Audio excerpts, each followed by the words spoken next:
you are attacking a start, you have to think of like from day one of Facebook.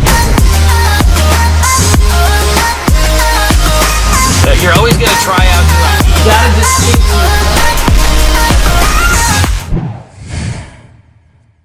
it. We are in Desai, Florida. We got What's the man, up? Kunal. So, Kunal, I was scrolling through some YouTube comments the other day, and I saw somebody posted asking if you did cocaine. So what's your take on drugs? You know, what's your take on drugs and that whole scene? Well, I mean, the reason that we all get into trading is for the hookers and cocaine. I mean, that's, what it's all about. But on the sideline of it is that what most people forget about is that it's really impossible to do any work under any type of influence. For example, Eric's been staying with me all week. It's like I eat very, very specific diet. I wake up at a very specific time. Everything I do is geared towards having a peak performance. And even then, with everything just right, I'm still not where I want to be.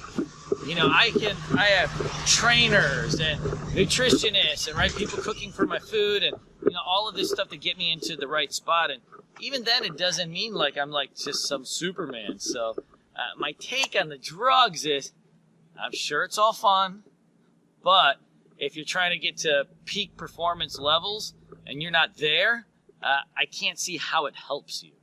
So, like, what do you think about this whole weed kind of trend going on, where there's a whole bunch of weed companies popping up and people are trying to legalize it? And Sure. What's your take on that? Like, do you agree with that stuff? I mean, Weed or ciga-weed? what's that? Weed or ciga-weed? What's ciga-weed? I mean, you never watched Friday? Nah. Oh my gosh, Friday's like one of the best movies. That's a ciga-weed. I haven't smoked weed since I was like 15, so I don't really know. But I do know that it does make me a little bit drowsy. So, I don't know. I'm not into all that stuff. I'm just a good old-fashioned. I like Miller Lights, Marlboro Reds, and cheap wine. No, I'm just kidding. I like beer. I like wine. I'm not big into like scotches and shit like that. It's just I like what I like. I have noticed since I've been here, we've been hitting the gym a lot. We've been eating super healthy because you got all this MCT oil and all these organic foods. Disaster like pants. Yeah. So like how long have you been kind of doing that for? Like the whole healthy eating and exercise? Probably since 2012. So it's been a few years, but at some point I think part of it is just a matter of age, and a part of it is also for what can I do to get me to the next level, right? And so it's like some of it is always just learning, getting better, but like you see it in sports, right? Everybody is looking for any edge they can get to, because when you're in the big leagues, whether it's trading, business, entrepreneurship, sport, when you're in the big leagues, everybody's got talent. Everybody's smart. In this business, in our particular business, whether it's entrepreneurship or trading, everybody's wicked smart. Everybody's super hardworking. Everybody has the stuff. So then how are you going to be better than this guy or that guy? And so a lot of it is just looking for that edge. What can I do to get to like that next level? What can I do to be the best that I can be, but also be better than everybody else? That's interesting because that makes me think of back to when I was like a kid, and I would think professional athletes, right? Like when you think about professional athletes, think about hockey, whatever, right? Sure. So you got maybe a couple hundred professional hockey players. You think about the whole 7 billion people in the world, and there's 200 professional hockey players. Yeah. How is there only one Sidney Crosby, or how is there only one Pavel Datsyuk? To me, it's couldn't there be 200 players at the same skill level? But as you mentioned, it's probably it's the last 1%. Yeah, it's the little things that they do, the things that they do off the ice that make up that Sure. difference, the confidence. And speaking of confidence, It's the extra in extraordinary. Like when we're talking about confidence, like how do you kind of strengthen your confidence? Like when you're waking up and you're like, hey, like I'm gonna kill this day in trading. Like is there like any sort of tips that you can give to people to kind of bring them to that state of like confidence? So for me, confidence comes from competence, from preparation. From knowing that you've done everything you can to get ready for your day, for your moment, for your month, whatever it is, your project. That's when I feel confident, when I have all my bases covered. I think a big part of trading, but also in business too, is seeing all the angles. When you can see all the angles, right? Just like in poker, they talk about rounders, right? I'm seeing all the angles. Yeah. And I think that's the same way in when you're making a trade or when you're making a business deal, is do you see all the angles? And that comes from actually, of course, having skills and technique and strategy, but I think a big part of it comes from the actual preparation of doing your damn homework, of being like, fuck, man, I got everything situated in the right place. I've positioned my pieces on the board, and now it's just time to let things play out. So, like, has your confidence always been like that? No. I don't think that people, sure, like you meet some people that are just really naturally confident, and most of the time it's why? Because they're really good looking. Those guys are dicks, right? We always hate people like that, right? But everybody's got that friend that's just kind of good at everything. But that's not really logical for the rest of us, for the bald ones or the fat ones, or for regular people. I think for us, confidence just comes from knowing who we are and what we're trying to do, and then from having prepared and we're ready for it. Like I have everything laid out on the table, and I know I can do it. So okay, let's switch gears for a second. So obviously right now there's a big thing going on in the United States. We got the election going on. What's your take on this whole thing? Oh man, I abhor politics in the first place. I really do, but I do find it entertaining. And one of the reasons I just never cared for politics is that 15 years ago, it was the Republicans that were the corrupt ones. And they were the ones taking all the kickbacks. And then, you know what? The people kicked them out of the power, the Democrats took over, and now they're the corrupt ones. And so, that kind of cycle just has always permeated, and it goes in cycles. And so I've just never really cared about politics. I'm a big believer in communities and local work, communities taking care of each other. And so I think local politics and community politics makes a lot more impact on people's day-to-day lives, of what you can do to help your neighbors or what you can do to be a good neighbor. I think that's really important. But I don't really focus that much on big-time politics beyond just the comedy, because there's really only so much you can do, and I don't really care. Like, somebody raised my taxes 2%, go out and make 2% more money.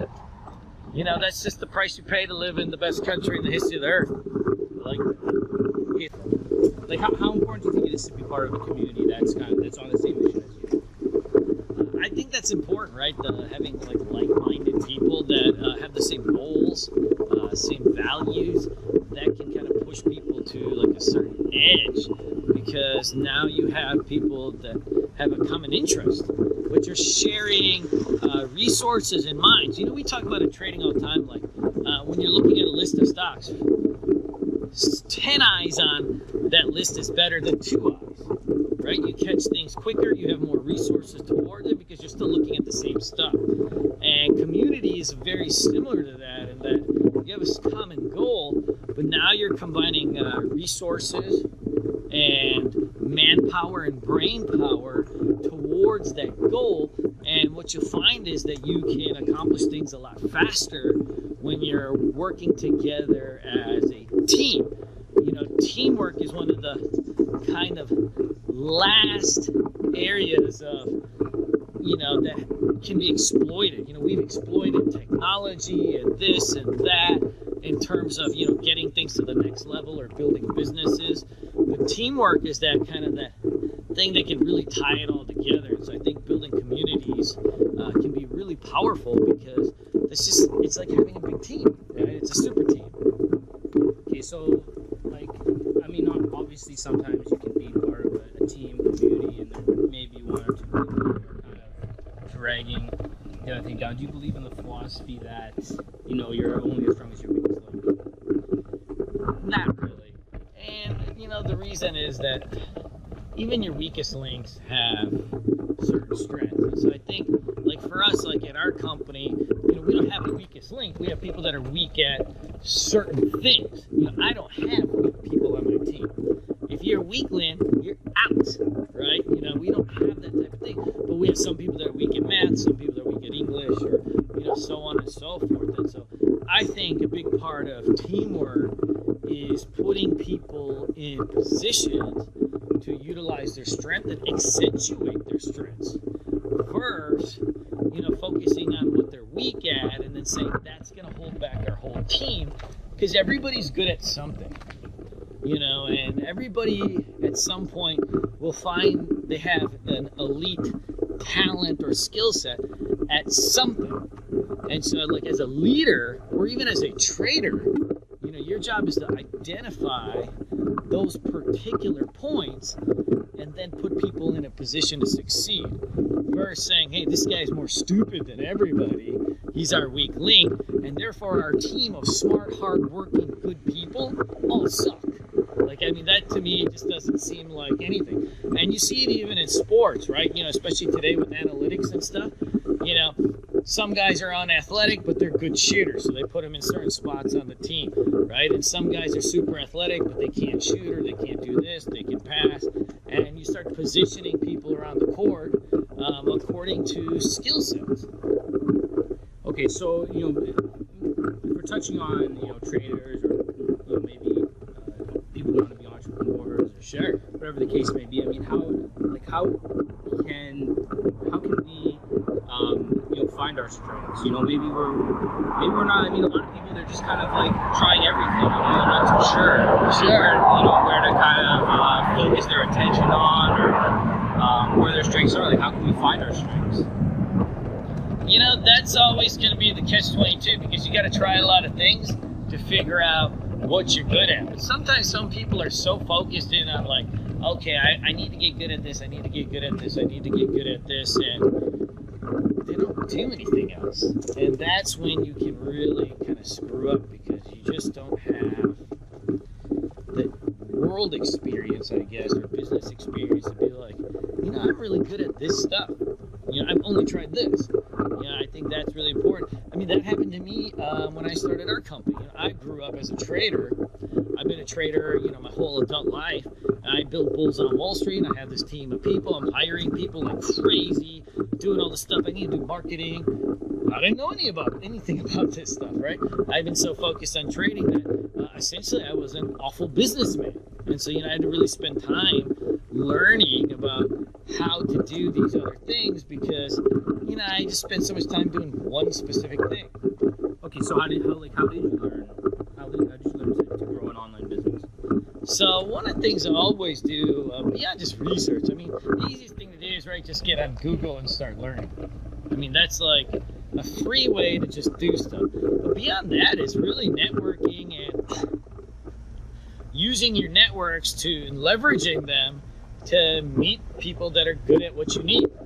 So for us, it's like, you know, I've had business coaches, fitness coaches, marketing coaches.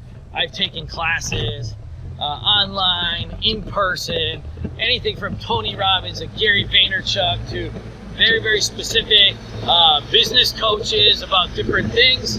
And I go through them all. You know, I surround myself with people that... Little noise problem over here. We're going to just turn it around on our walk. But I surround myself with people that know and have the skill set that, frankly, I'm looking for.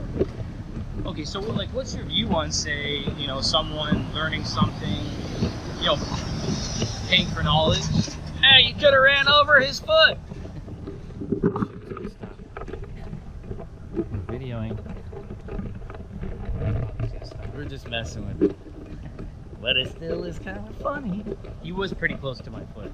You could have lost the foot. Yeah, I could have lost. That'd be a dangerous thing to be walking around a bunch of pink houses and you just lose your foot. Yeah.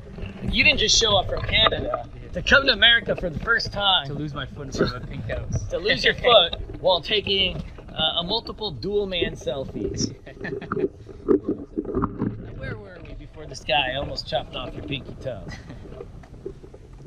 What's your view on like pink for education or to stay going? I mean, a lot of people will just be like, oh, I get that stuff, I can find that stuff on YouTube and stuff. But I mean, 100% do it. but I mean, like for you in particular, like, are you a fan of going on YouTube, or do you like to? Are you just? For me, it's more of just piecing it together in a way that I can get all the information I want in the right order. Yeah. And I need it clean and organized. Yeah. I mean, you could go together in anything and just piece together clips here, here, here, here, here. But just because you have all the pieces of the puzzle doesn't mean that you have the puzzle. You know, we were watching this Tony Robbins thing on Netflix, and it's like, I'm like, man, these people are awesome. Like, you know, he's going in there and like, you know, he'll call up somebody from the audience and she'll be like, I have problems with my eating. And he'll be like, listen, darling. It's because your dad didn't love you, isn't it? And she's like, yes! Yes! My dad didn't love me! It's because your dad was a drug addict, wasn't it? And she's like, yes! And I'm like, holy shit, this guy's the man. But like, you know, I'm watching it and like, I didn't sit there like, of course I go on YouTube and I watch some Tony Robbins stuff, but you know, then I'm like Googling, like, oh, Date with Destiny, that was a thing that was in it. You know, that thing's like $6,000-7,000 bucks, but fuck. I mean, I like the 1 hour I saw, and like, rather than spending 6 months trying to piece together a bunch of clips on YouTube, I'd rather just go and see the real thing. Yeah. And you know, that's how it is even with, you know, like my classes. Like, I had a guy message me, be like, hey, you got a lot of stuff on YouTube. I'm like, 100%. But let me ask you this. I mean, you can watch the Rolling Stones on YouTube, but there's nothing like seeing it right in front of your face live in their prime.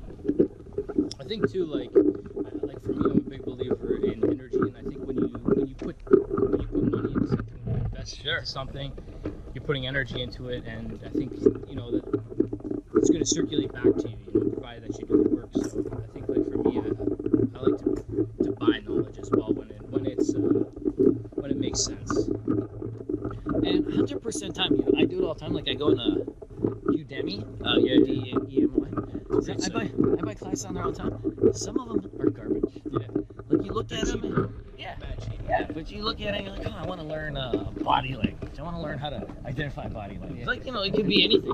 I do all sorts of stuff. Yeah, you know, like because you're on there, they have a stand. I feel like I'm gonna buy this, and it sits around for a few weeks, and then you work up the nerve, and you're like, okay, I'm gonna try this out. And some of them are like they blow your mind, they change your life, and then some of them you come through and you're like, fuck, that sucks. I mean, that's part of, you know, the game, but not a single time are you like, I'm dumber because of it. Yeah. You know, that's, I think, a huge part of it is that, I mean, people that are like really high performers, they have coaches and they learn. Yeah. You know, like I grew up playing basketball and I love basketball. And if you see like Kobe Bryant, right? He wins 5 championships, one of the best basketball players of all time. He has an elite coach, Phil Jackson. He has the best trainer, Tim Grover, who worked with Michael Jordan. Yeah. He's got a coach for his physical, his rehab, his mental game, his basketball coach, right? He's got different coaches. Even though he's Kobe Bryant, it doesn't mean like I just don't need anything, right? He's still surrounding himself with elite coaches. You know, if you ever see like Phil Mickelson, the golfer, he employs 7 different coaches for everything from psychology to his putting to every single thing they can do, his fitness. I mean, there's nothing wrong with having, you know, coaches. I think it's just a misnomer. Sometimes people are like, well, if he's so good, why would he coach anybody? And it's like, then there would be no coaches. Well, I mean, even if you look at a guy like Conor McGregor, you know, he's a UFC champion. I mean, his last fight with Nate Diaz, he said he spent, I think it was like $300,000 on his training. You know, people were knocking him like, oh, spending $300,000 on training, but the guy probably made $20 million for that fight because he's the biggest fighter in the UFC right now. it just goes to show, like, even these guys, you know, like the guys at the peak, and he won that fight. The guys at their peak performance, the guys at the top of the game are spending the most money in their training, right? Yeah, for sure. All right, I think it's time that we take this party somewhere else. What do you say? Let's do it. Where should we go? Let's hit the bar, man. All right. Peace.